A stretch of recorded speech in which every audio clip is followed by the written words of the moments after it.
Hello and welcome to the Vicar's Wife's Frugal Life with me, Rhiannon. I am today going to be talking about Dave Ramsey's baby steps. So, who is Dave Ramsey? Dave Ramsey is a chap who lives in America, who I think used to be a sort of real estate investor, basically lost everything, had to declare bankruptcy. I think he was in his late 20s, had two very, very small children, almost ended his marriage, awful. And that would have been, I guess, 30 years ago. And now he runs a multi-million-dollar empire teaching people about personal finance, which seems crazy because he got it totally wrong. But I always think it's best to learn from people who haven't always gotten things right, because they're probably the people that understand the most about what happens when it goes wrong, and how difficult it is to change that behaviour, like taking diet advice from someone who's always been skinny. That's definitely not me either. So that's who Dave Ramsey is. He's a financial guru living in the US, and he has a radio show, which is apparently, according to him, the most listened to radio show, a talk radio show in the UK, in the United States. Crazy. He also has a podcast. There are lots of different sort of Dave Ramsey people like Chris Hogan and Rachel Cruz, amongst many others, who are also sort of on the books and part of the Ramsey Solutions brand. He's written lots of books, audiobooks, he does tours and things like that. He makes his money telling people how to manage their money, and I think personally he's very good at it. I discovered Dave Ramsey, I think through YouTube, because I loved watching all these people try and solve their finances on YouTube. So I got into these baby steps, which are his very basic program for getting out of debt, eliminating debt, and building wealth. I'm guessing we all want to do that, eliminate debt and build wealth. I mean, what bad could come from that? So the baby steps, there are 7 of them, and I'm going to take you through them one by one. So number 1 is build an emergency fund of $1,000 US. So if you're in the UK, that could be £1,000 if you're feeling pretty clever about things. And if you wanted to use the exchange rate, I don't know what it would be, $750, $800, pounds, excuse me, pounds, dollars. This is why I don't work in a bank. So you want to save this money just in case something happens that you didn't foresee. So if your car breaks down, if your washing machine breaks, if your dog gets run over and needs an operation, who knows, but that's a very small emergency fund. That is just a very small cushion. So we're not talking about some sort of like skydiving catastrophic awful thing that happens and your whole house burns down. Obviously you'll need a bigger buffer for that. This is a very small buffer, okay? But it's when you're trying to get out of consumer debt. So number 1, you build your emergency fund. You can sell stuff, you can save, but build it, okay?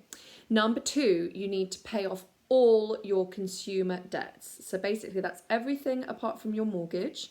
If you live in the USA, it also means your student loans. If you're in the UK and you believe what I believe, that the student loans are a tax rather than a debt, then you can carry on with that, but that is controversial. So yes, all your consumer debts. Now, what is a debt snowball, I hear you ask?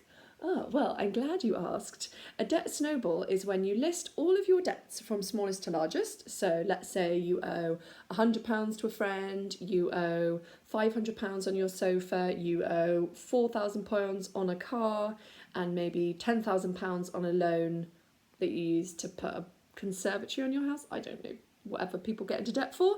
The idea is that you list them from smallest to largest and you attack them in that order. You meet the minimum payments of all of them while you're attacking them in that order. But the idea is that you build your confidence as well, that you can manage these debts. Now, in the UK, we have Martin Lewis, and he talks a lot about, who I love. Love you, Martin. Never change. Martin Lewis, he talks a lot about debt consolidation, which is also wonderful, and I'll talk about that in another video. But Dave Ramsey specifically talks about the debt snowball method, which personally is what I believe in. Now, yes, you will probably spend more money paying off that debt because of the higher interest rates, blah, blah, blah, blah, blah. But as Dave points out, if it were up to mathematics, you wouldn't have got into debt in the first place, would you, you noggin? So best to just stick to that if you're doing the Dave Ramsey steps. If you find another way is better for you, then whatever. But, you know, at the end of the day, if you're doing the Dave Ramsey baby steps, starting from the beginning, the chances are you're not a financial genius currently. Growth mindset. So that is number 2. You pay off all debt using the debt snowball. So you are maxing out the first one, knocking it out. I mean, £100. Most people, unless you've got a very low income, could probably knock that out in a month. Then you're looking at your £500 debt. How can you do that whilst meeting all the other payments? Could you put £500 towards debt every month? Some people genuinely could, and you may very well be able to do that. If you can't, you can't. But have a look at your budget once you've set up a zero-based budget, which I'll talk about in another video. Have a think about how much money you can just throw into debt. Get rid of it. You don't want it because it's just eating your future wealth. So just get rid of it. Number 3, you need to save 3 to 6 months expenses in your emergency savings. So you just had £1,000 in there, which is fine, but now you need to increase that cushion. So I don't know if you got made redundant, if you were ill, if your dog got run over. This poor dog keeps getting run over today. If you, goodness knows, but whatever could go. Oh, if your car was written off and you had to buy a new car, goodness knows. But 3 to 6 months of expenses. If you are self-employed, you might want to make that 6 to 12 months expenses. Now, when I say expenses, that does not mean 6 to 12 months worth of your salary, okay? Because then I'd say 6 to 12 months of your salary, but it's your expenses. So what would cover your rent or your mortgage, your gas and electric and food, basic food, no more Ocado deliveries. You're going to be shopping at Lidl and Asda. And how would you get to work? Those are the kind of real basic things. So those are your expenses. So you can figure out those also when you've done your budget, which you should start doing. If you haven't already got a budget, you need to get on a budget. Yeah. So that was number 3. Now, number 4 is to invest 15% of your household income into retirement savings.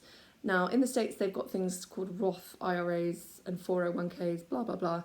Over here, it might be your pension plan at work. If they're doing a sort of match funding pension, great. It might be a lifetime ISA, goodness knows what it is, but you're putting 15% into long-term retirement savings. Unless you're getting retired next year, and then it might be a shorter-term saving, but hopefully you're a bit more on top of your money by now. And if you're not, then great, at least you're looking at it now. I'm reading a lot about growth mindset at the moment, so it's slightly on the brain. Right, that was number 4, investing 15% of your household income into retirement savings. Number 5 is college funding for children. Now, this again might be slightly different in the UK because our student loans aren't quite as crazy as they are in America, so there aren't people coming out with £500,000 worth of student debt. That just doesn't happen. You'd have to do a lot of degrees for that to happen. My husband and I think we've done about, God knows how many degrees we've done, but we haven't got that much debt. So you also may not believe in helping your children with their university education, or your children may not be planning on going to university. You may not have any children. But anyway, that is his 5th step. Personally, I do want to help my son and any future children we may have with university, all the way, if they do an undergraduate, all the way through masters, PhD and beyond. Personally, that's what I want to do currently. I may feel differently when he turns 18 after all the stress he's going to put me through. So that's number 5, college funding for your children. Number 6 is pay off your home early. And you can do a lot of these things concurrently, and the idea is that partly is that you're building up these habits. So, okay, you're already saving for your retirement. Now you can start saving for your children's university fund. Now you can pay off your home early, so that imagine all the money that you're currently paying on your mortgage, if you're lucky enough to have one. I don't have one yet. Ooh, one day when I am wiser, when I own a property.